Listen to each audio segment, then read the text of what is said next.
2003 തൊട്ടിട്ട് ഇപ്പോൾ 2026 അത്രയും കാലഘട്ടത്തിൽ ഇവിടെ വന്ന ചേഞ്ചസിനെ കുറിച്ചിട്ട് എന്താ നിങ്ങൾക്ക് പറയാനുള്ളത്? അത് ശരിക്കും വളരെ വലിയൊരു ചേഞ്ചാണ് നമ്മളുടെ കേരളത്തിലും അതേപോലെ എസ്പെഷ്യലി കോഴിക്കോടും ഉണ്ടായിരിക്കുന്നത്. കാരണം 2003 ഞാൻ ജോയിൻ ചെയ്യുന്ന സമയത്ത് ഈ അപ്പാർട്ട്മെൻറ്റ് കൺസെപ്റ്റ് ആയി വരുന്നൊരു കാലഘട്ടമായിരുന്നു.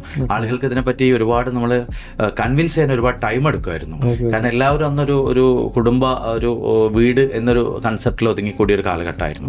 അപ്പോൾ ആ സമയത്ത് ഈ ഫ്ലാറ്റ് എന്നൊരു കൺസെപ്റ്റ് നമ്മൾ പറഞ്ഞ് മനസ്സിലാക്കി അവരെ അതിലേക്ക് കൊണ്ടുവരിക എന്നുള്ളത് കുറച്ച് ബുദ്ധിമുട്ടുള്ള കാര്യമായിരുന്നു. അന്നൊക്കെ സ്ക്വയർ ഫീറ്റ് റേറ്റ് ഒക്കെ വളരെ കുറവായിരുന്നു. വളരെ വളരെ കുറവായിരുന്നു. എനിക്ക് തോന്നുന്നു അപ്പോൾ പറഞ്ഞാലും വിശ്വസിക്കില്ല, ഒരു 1000 രൂപീസിൻ്റെ താഴെയായിരുന്നു.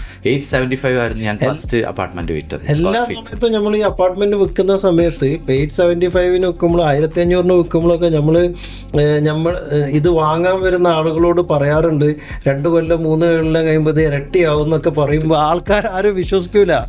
അപ്പോൾ നമ്മൾ അന്നൊക്കെ ഒരു 5000 രൂപയൊക്കെ ആവും എന്ന് പറഞ്ഞപ്പോൾ ആളുകളൊക്കെ കോഴിക്കോട് 5000 രൂപ എങ്ങനെയാണ് ആവാന്നൊക്കെ. ഇന്നിപ്പോൾ 9,000 10,000 രൂപീസിലേക്ക്. ഇപ്പം റീസെന്റ് ഒരു ബിൽഡർ 14,000 രൂപയ്ക്കാണ് 14,000 രൂപീസിനാണ് ഇപ്പൊ റീസെന്റ് ഒരു ബിൽഡർ ഒരു ഫ്ലാറ്റ് ഇപ്പൊ റീസെയിൽ വിറ്റുപോയത്. അപ്പൊ ആ ഒരു വില കാലിക്കറ്റ് ആയി കഴിഞ്ഞു.